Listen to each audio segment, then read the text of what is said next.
Not one but two barn burner Senate races. At stake, of course, is control of the U.S. Senate and nothing less. And we understand you don't want to hear from us. There's one guy you want to hear from, especially at this hour. He's at the big board. Steve Kornacki, what have you learned in the intervening minutes? Well, it's gotten real close again, inside of 1,000 votes now in this David Perdue-Jon Ossoff race. Jon Ossoff trailing David Perdue by 919 votes statewide. Look at that spread right there, 50-50, a difference of 919 votes. That's come down. It's come down because we just got a batch of very, very small, and in Fulton County here, you know, where Atlanta and the suburbs are, a batch of a couple hundred votes that were cast today, Election Day, same-day votes. I think that's the last of the same-day vote in Fulton County. It was a couple hundred votes there, helped Ossoff in terms of the statewide number there. The other thing we got in, and I think this one is important to kind of understanding the moment we've reached here in terms of what's to come here. We said, if you were watching a few minutes ago, we said, look, there are sort of a scattering of counties around the state, some of them red counties, where what we're basically waiting on here are the mail votes. Mail votes from some, relatively small counties here. The mail vote, we say, tends to be the most Democratic vote. And I say this because the other thing that just happened in the last few minutes to make that Ossoff-Perdue race tighter is we got the mail vote in Coffee County. So Coffee County is a small county. It's a heavily Republican county. David Perdue is going to get 69% of the vote out of this county. But the mail-in vote was just tabulated. That was the last outstanding piece of the vote here in Coffee County. Jon Ossoff won 54% of the mail-in vote in Coffee County. So we just got a batch of votes from a very, very heavily Republican county, and the Democrat gained because it was just mail votes. That was what was left to be counted there. And Raphael Warnock, by the way, in the other race, also got 54% of the mail-in vote in Coffee County. So this is the kind of thing we're saying. We're talking about where the outstanding vote is. There's a scattering of counties like Coffee County. They may look red on paper, they may be red overall, but we're down to having mail-in votes to count from these counties. And so even in a county like Coffee, where Republicans are getting upward of 70% of the vote, the mail-in portion, which is what's still to be released, that Democratic here. Democrats gain more votes than Republicans out of Coffee County. So again, what does that do to the statewide picture? It has Jon Ossoff within 919 votes of David Perdue. It has Raphael Warnock up by nearly 36,000 votes statewide over Kelly Loeffler. Where are the outstanding votes we're looking for? We've been talking about this. DeKalb County, it's a little bit less than 20,000 votes here. Early votes. Not sure if we're going to get those tonight, tomorrow morning, when we're going to get those, but close to 20,000 Democrats we expect are going to win, 80% plus of those. So again, 80% plus for Democrats of 20,000 votes. You can imagine that Warnock lead could be over 50,000 when those are counted. If that was the next thing counted, it could put him over 50,000. That could certainly put Ossoff ahead of Perdue, the kinds of votes he'd get out of there. Where else are we waiting on votes here? Fulton County, I mentioned we got a couple hundred in just a minute ago. What is left in Fulton County, it looks like up to 7,000 mail-in votes. Not sure on the exact number here, trying to get final clarification, but as many as 7,000 mail-in votes in Fulton County. It sounds like, I was talking to them just a few minutes ago, it sounds like we are not going to see those votes released until tomorrow. And tomorrow morning, it might be even to the early afternoon, it sounds like. But it's about 7,000 mail-in votes. And again, that's a heavily Democratic vote. And the third sort of big outstanding place is Chatham County, Savannah. Mail-in votes, about 3,000 of them there. So again, that'd be a Democratic vote we certainly expect. Any race separated by less than 1,000 deserves very close watching. In fact, don't look away. In fact, our live coverage continues at the top of the hour right after this break. It is 1 a.m. in Georgia, and they are still counting votes. I'm Lawrence O'Donnell. You're watching MSNBC's continuing coverage of the Georgia Senate elections. This is an election night unlike any you have ever seen. This is an election night of only 2 Senate races in the same state. Those races can determine who controls the United States Senate. Will the Democrats control the United States Senate? Will they win 2 Senate seats tonight that would create a 50-50 Senate? with the tie-breaking vote in the Senate cast by Vice President Kamala Harris, making Chuck Schumer the majority leader, making Democrats the chairs of all Senate committees. Raphael Warnock is in the lead in his race against incumbent Senator Kelly Loeffler. John Ossoff is in a virtual tie in his race at this hour against incumbent Senator David Perdue. Raphael Warnock addressed his supporters about 30 minutes ago. I remember my dad in this moment. He used to wake me up every morning at dawn. It was morning, but it was still dark. It's dark right now, but morning comes. And Scripture tells us that weeping may endure for the night, but joy comes in the morning. Let us rise up. Reverend Warnock was delivering a victory speech in a race that NBC News has not yet projected a winner. NBC News has not yet projected a winner in either of these Senate races. But all of the numbers outstanding in this race, in both races at this hour, look good for the Democrats. Good enough that Stacey Abrams is beginning to celebrate the outcome in Georgia. Stacey Abrams has activated the Democratic vote in Georgia in a way that we have not seen in decades. We haven't seen this turnout of Democrats of this makeup ever in the state of Georgia. And tonight, Stacey Abrams tweeted, "With new votes joining the tally, we are on a strong path, but even while we wait for more, let's celebrate the extraordinary organizers, volunteers, canvassers, and tireless groups that haven't stopped going since November across our state. We roared, a few miles to go, but well done." And joining us now at the big board is Steve Kornacki with the latest on the vote counts in Georgia. Steve, what do we need to know now?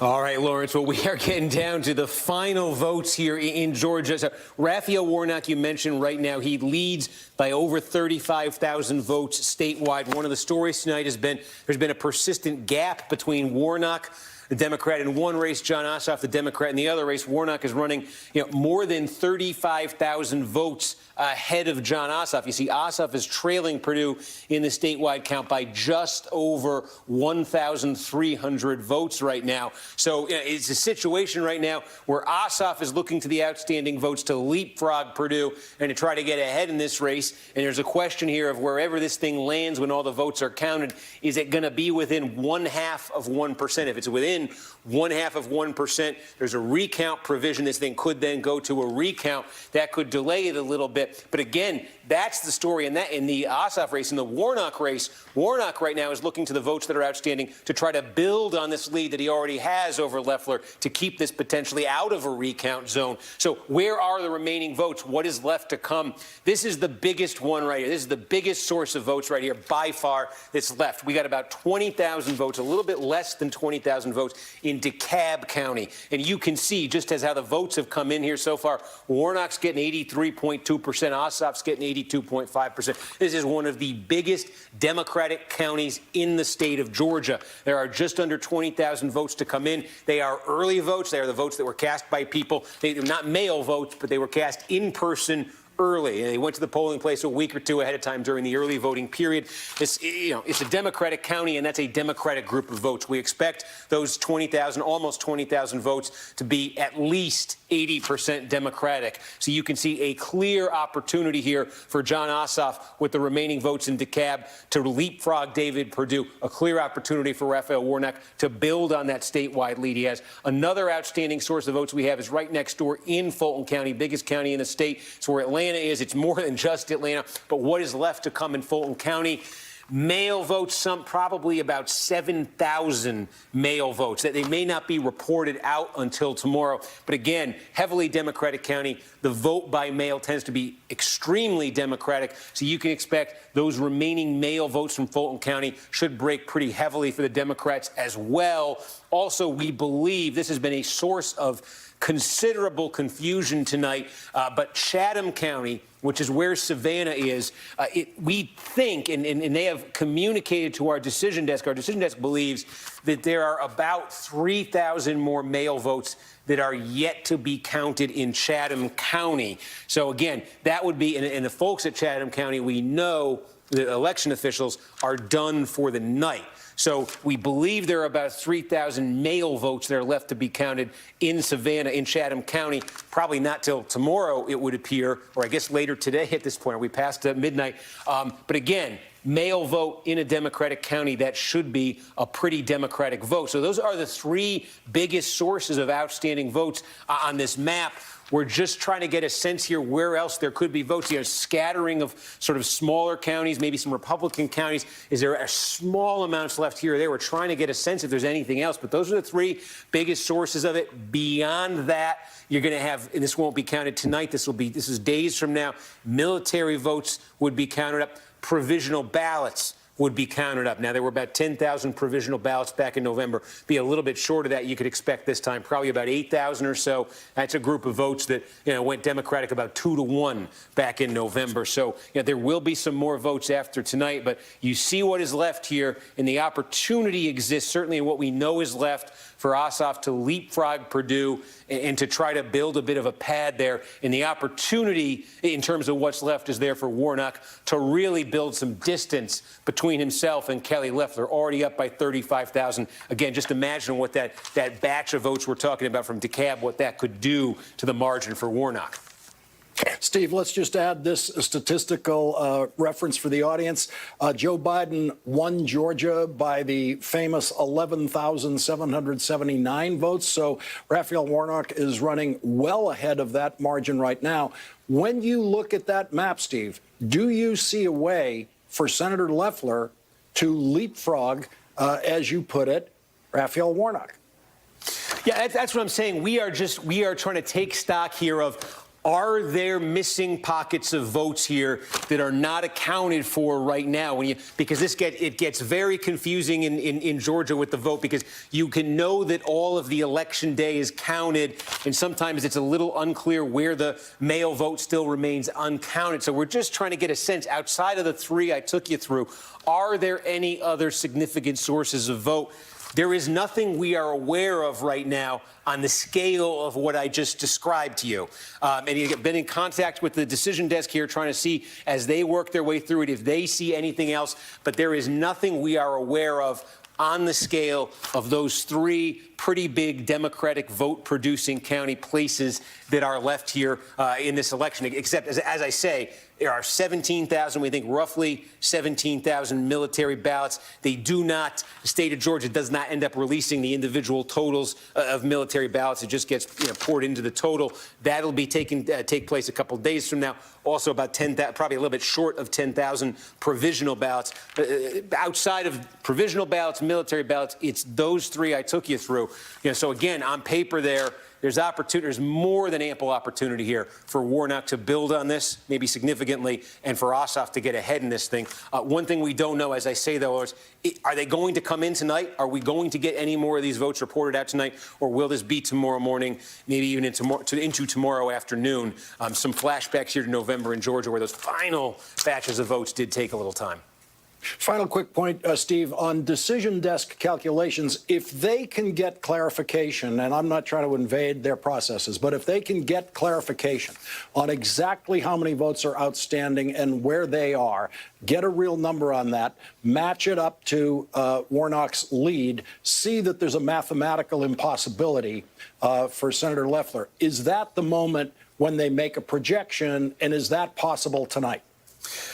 No, I would say, and again, not only to speak for them and all those caveats and everything. Yeah, I know that the basic idea here is when they reach that level of certainty, that there is no mathematical way for the candidate who's trailing to catch up. When I think one of the provisions there to keep in mind too, we say is that the recount provision. If the margin gets outside of that 0.5%, then that is usually the standard. If there's no mathematical way, that is typically when the decision desk calls a race. Steve Kornacki, thank you very much. We'll be coming back to you, and you'll be calling us back when we need to come back to you. Joining us now from Atlanta is Greg Bluestein. He's the political reporter for the Atlanta Journal-Constitution.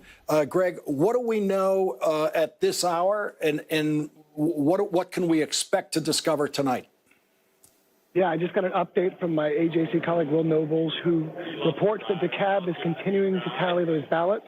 We're not sure on an ETA, but the CAB is continuing to tally those ballots early this morning, so they have not quit for the day or anything like that.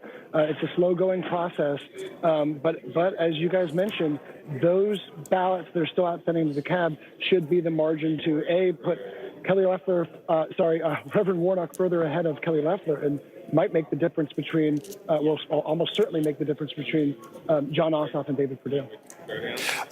Are Republicans telling you that they see any path in the vote count that remains to be counted for the Republican candidates? I mean, the candidates themselves and Senator Perdue's surrogate and Kelly Loeffler just was out here saying that they still see a path to victory. They're hinging their hopes on provisional ballots and military ballots. But as you guys mentioned, the provisional ballots went overwhelmingly Democratic in November. I think the best chance that Kelly Loeffler might have is maybe finding some way to force them to recount territory and then hoping for the best from there. But really, even Republican strategists privately say there's really no clear path for her. David Perdue's situation is a little bit better, obviously, because he's got a little bit more support, but even his situation is, he's in dire straits right now as well. Greg, what's the local perspective on why Senator Perdue is doing better in this campaign than Senator Loeffler? Yeah, that's a good question. I think part of it is the fact that Senator Perdue is a more well-known quantity in Republican politics. He won a race in 2014 outright against Democrat Michelle Nunn after a very heated Republican primary. He's been in office for 6 years. He's a rock star when it comes to in Republican circles here for years. Senator Loeffler is newer to the political stage. She faced a really heated challenge from Congressman Doug Collins, beat him by 6 points, but there's still a lot of Collins supporters who might have withheld their support for Senator Loeffler, and she was appointed to the office. She didn't win it herself by Governor Kemp. So I think those factors might play into why she got a little bit less support than Senator Perdue. Greg Bluestein from Atlanta, thank you very much for joining us. Really appreciate it. We're joined now by Yamiche Alcindor, White House correspondent for the PBS NewsHour, and Maria Teresa Kumar, president and CEO of Voto Latino. Both are MSNBC analysts. Yamiche, the Trump White House looks like they're going to be waking up to a new United States Senate tomorrow. That's right. And the story of tonight is really a story of two things. One, years and years of work put in to Georgia by Democrats like Stacey Abrams. This was really the coming to a head of a project that was started so long ago, long before President Trump, where Democrats were working hard to up all of the turnout and registration around that state. They are now a blueprint for so many other states to look at, including southern states, southern Democrats, who have been saying for years, we could do something here if we're given the time and the resources. And the second thing is, of course, as you noted, this is going to be a shell shock for President Trump, who really did not do the work in some ways to try to help Republicans when they needed him most, especially when you look at how he's treated Republicans in Georgia, lashing out at them, making this all about his own political futures. Tonight, we hear from Republicans like Gabriel Sterling, a top elections official in Georgia, saying if these two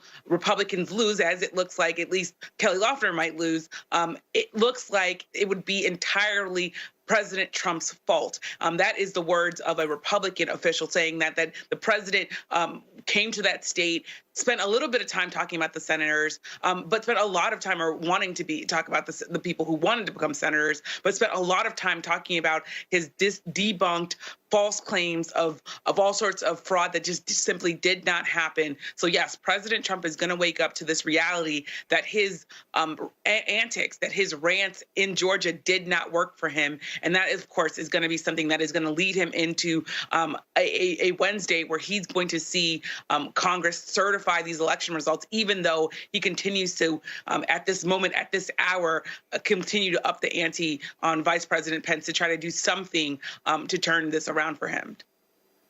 Maria Teresa Kumar, what are you seeing in the election returns as they stand at this hour tonight?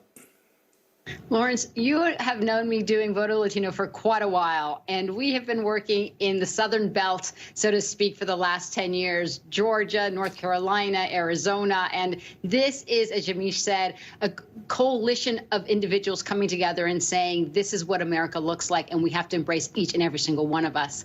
Since November 3rd, 75,000 more people registered to vote in time from this runoff.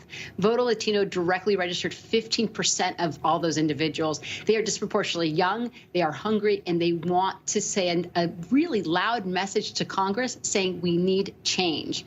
The one right now who is shuddering in their boots is Mitch McConnell, because this is not the scenario he expected. He expected that he was going to do Trump's bidding and that the Republicans were going to basically continue keeping him in power. And he's the one that should be the most concerned, because what we're seeing right now in Georgia is an absolute blueprint what we're seeing in North Carolina, in Texas, what we saw in Arizona when it flipped blue. And Texas and North Carolina are next because they are now purple states, states that people thought were long gone. No, it's even more of an opportunity for us to bring and unify the country, to put points on the board, to give them the economic relief that they desperately need under COVID. But that could only happen by making sure that they send two Democratic senators to the White House, to Washington, D.C.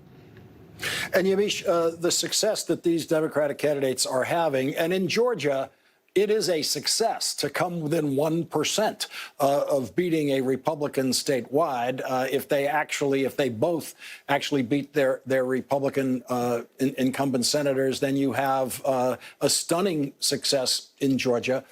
These are not the kind of moderate Democrats who used to run for Senate in Georgia. David Perdue got elected to the Senate by beating former Georgia Senator Sam Nunn's daughter, who ran as a moderate Southern Democrat, much like her father.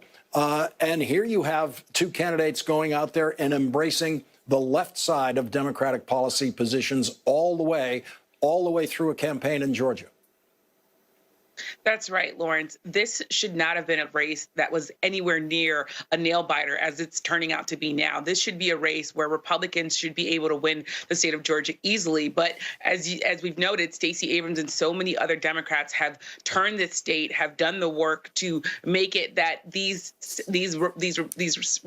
Democratic candidates can run and be their full selves and can run and run on a platform in the Democratic Party that lays out what they want to do. I think the thing here that sticks with me is that what you saw also in Democrats was them bringing all of their visions and all of their all-stars to Georgia to make the case that they could only do their agenda and really carry out a full agenda with progressive ideals if they took control of the Senate. We heard President-elect Biden, we heard Vice President-elect Harris say this was really an extension of the 2020 election, making the case that really the year could not be over until after January 5th, that this was part of their agenda. And of course, it's true. If we know what a Senate controlled by Mitch McConnell and a Democratic president looks like, it looks like all sorts of agendas that are stopped by Republicans. And now what we see is a Georgia that's responding to that message and wanting to put, it seems, at least one Democrat in the Senate.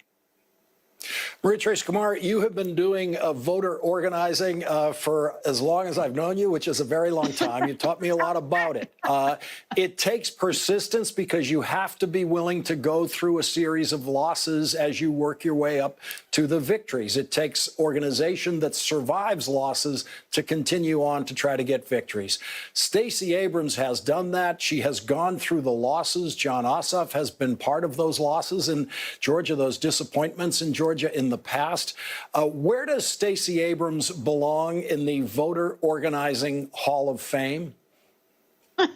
She is the queen, Lawrence. She is the one that was brought all these different groups of Americans in a time of Trump tribalism, saying we are one, we are a voice, we are together so much stronger, and we could bring incredible impact change. And she is a blueprint for the future. But the groups on the ground, through the New Georgia Project, through Mi Gente, through Voto Latino, through, the list goes on, but it was a collective effort. And the amount of love that came into Georgia saying, we need you, Georgia is standing up and rising. Everybody kept singing this one Georgia song. The one that I keep thinking through my head is "The Devil Goes Down to Georgia," Lawrence, and basically says the devil's going packing because the Georgians, the community is standing up, rising, voting, and saying this is a new pathway for how America can be, not just in this election, for the next decade, because that is what's on the line. COVID relief is on the line. Healthcare is on the line. How we reimagine work is on the line. And it's only if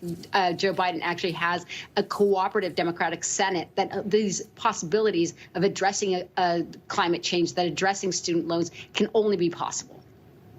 Maria Teresa Kumar, Yamiche Alcindor, thank you very much for joining our coverage tonight. Really appreciate it. Thanks, Lawrence. And when we come back from this break, we will go live to DeKalb County for the latest on the vote count there at this hour. Stay with our live MSNBC coverage of this historic night, election night in Georgia for 2 seats in the United States Senate, which will determine which party controls the United States Senate. My story be an inspiration to some young person who is trying to grasp and grab hold of the American dream. And so, Georgia, I am honored by the faith that you have shown in me. And I promise you this tonight. I am going to the Senate to work for all of Georgia. That was Raphael Warnock claiming victory in his Senate campaign about an hour ago. NBC News has not yet projected a winner in either of the Senate races in Georgia tonight. Let's go to DeKalb County now, where NBC's Priscilla Thompson is outside a ballot processing site. Priscilla, what's the situation there at this hour? Well, Lawrence, the poll workers here the election workers here still hard at work counting those remaining outstanding ballots here. Last hour, we were told that there were around 6 data cards or USB cards that still needed to be pulled into the system and tabulated. And we're learning that some of that is from Election Day and some of that is also from early voting. So they are doing that now, working to get those numbers pushed out as soon as possible.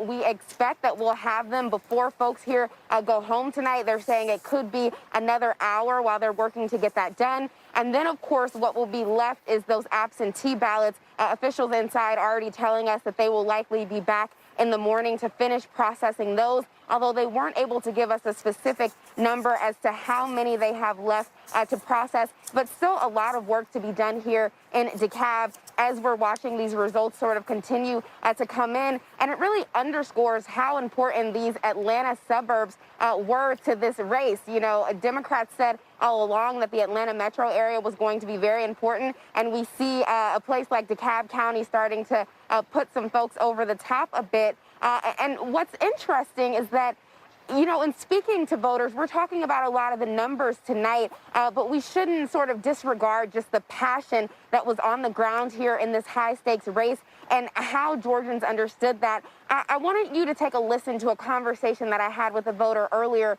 in Cobb County, another suburb of Atlanta. Listen in.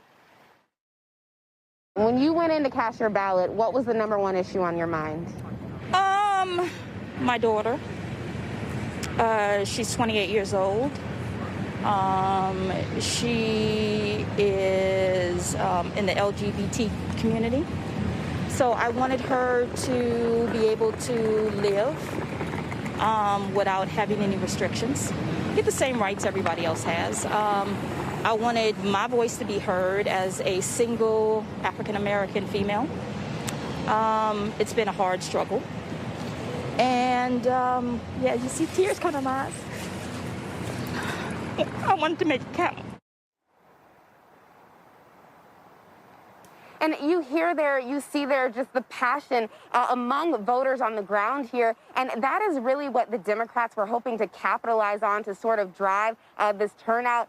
We spoke to senior aides with the Warnock campaign earlier today as we were seeing those long lines in some Republican areas. And they said, look, you know, we expected that. We expected Republicans to see that turnout on Election Day, but they always banked on being able to turn folks out early in absentee voting. And really, it was a numbers game. And we see that beginning to be reflected as we continue to get these results and get a clearer picture. But As a reminder, in November, it took many days after Election Day before all of the absentee ballots were ultimately counted. And of course, if there is a 0.5% margin in here somewhere, there could be the possibility of a recount. So still a ways to go, but we're beginning to get a picture of where things stand tonight. Lawrence?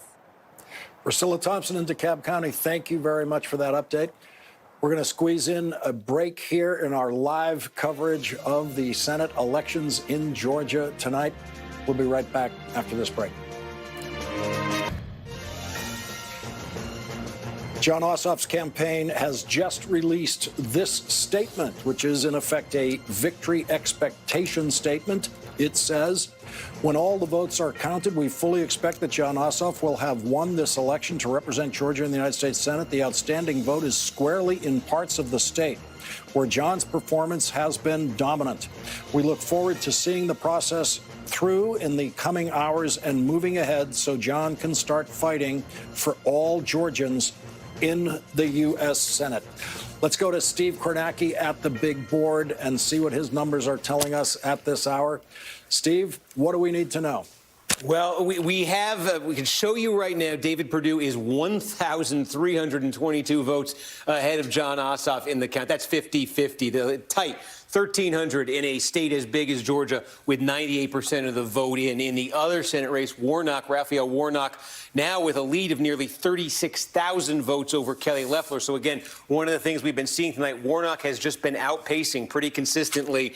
Has been outpacing Ossoff. So Warnock right now, with the vote that's left, is just looking to add to this lead to try to get it up and away from recount territory. Ossoff is trying to leapfrog David Perdue and build a lead of his own. What's left? So again, we are waiting on about 19,000 votes here in overwhelmingly heavily Democratic DeKalb County. Are they going to come tonight? Are we going to have to wait until tomorrow morning? You've been hearing some of the updates from reporters there. I saw Priscilla just a minute ago saying maybe an hour or so. We'll see. The other major piece of outstanding real estate here, I just talked to the director of elections in Fulton County, and he confirmed it's 7,500. There are 7,500 mail-in votes that are yet to be counted in Fulton County. All of the Election Day vote is done. All of the early voting is done. There are 7,500 mail ballots that still need to be counted. That should be an overwhelmingly or a heavily Democratic group of ballots. However, he said he does not expect that they will report out the results from those ballots until tomorrow afternoon.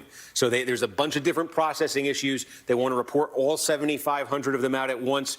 Don't expect that till tomorrow afternoon. So there are about 7,500 votes here in Fulton County. They should be heavily Democratic. We will not see those, we expect, until tomorrow afternoon. DeKalb, we think maybe that could be tonight. Maybe that could be in the next hour or so. Fulton, not till tomorrow. And the third piece of outstanding real estate we believe we know about here is in Chatham County, where Savannah is. Our decision desk believes there are about 3,000 mail-in ballots that are left to be counted there. We know the election officials have left for the night. So that is something else we would have to wait till tomorrow on. So really, it is DeKalb here that we are waiting on and seeing if that one comes in tonight. Because, Lawrence, if DeKalb comes in tonight, that is by far the biggest remaining pile of votes that are out there, and it's going to be so heavily Democratic, it could have a very significant impact on these two statewide races. Certainly the Ossoff campaign sees an opportunity not just to catch Perdue, but to build some distance. Yeah, that's exactly the point the Ossoff campaign is making in their written statement. Steve, thank you very much for that update. Really appreciate it. We'll be coming back to you as necessary. Joining our discussion now, Jonathan Alter, columnist for the Daily Beast. He's author of the new book, His Very Best, Jimmy Carter, A Life. And by the way, that life began in Georgia. David Jolly, former congressman from Florida. He left the Republican Party in 2018. Both are MSNBC political analysts. Also joining us, Christina Greer, associate professor of political science at Fordham University. And Professor Greer, let me begin with you. What are you seeing in these election returns tonight with Raphael Warnock certainly looking like he's in the lead of all four candidates, including himself, who are running? Well, let this be a lesson to the Democrats and especially to the larger DNC that, we've ignored so many states over the years and just written off full states and haven't really put up serious candidates or really tried to mobilize Democratic voters, especially African-American voters in those states. And we know that, grassroots organizations have done the heavy lifting that the party did not do. We're seeing Black turnout, young Black turnout, especially not just in cities, but in rural parts and suburban areas all across the state. Why we saw how Black women delivered in Alabama with Doug Jones. This should be a larger Democratic strategy. Not every state has a Stacey Abrams, but we do know that Stacey Abrams and Fair Fight were not only in Georgia in these past 2 years, but they were in Wisconsin and Michigan, Arizona and Nevada. You see a pattern forming. All of those states went blue in 2020. So I think that, we can extrapolate some of these strategies and think about ways that Democrats can be much more competitive moving forward in the next 2 to 4 years. Jonathan Alter, it was only 3 Democratic presidencies ago that Georgia delivered a Democrat to the White House in the person of Jimmy Carter. This is a very different Democratic Party in Georgia tonight with a different Democratic electorate than when Jimmy Carter was running.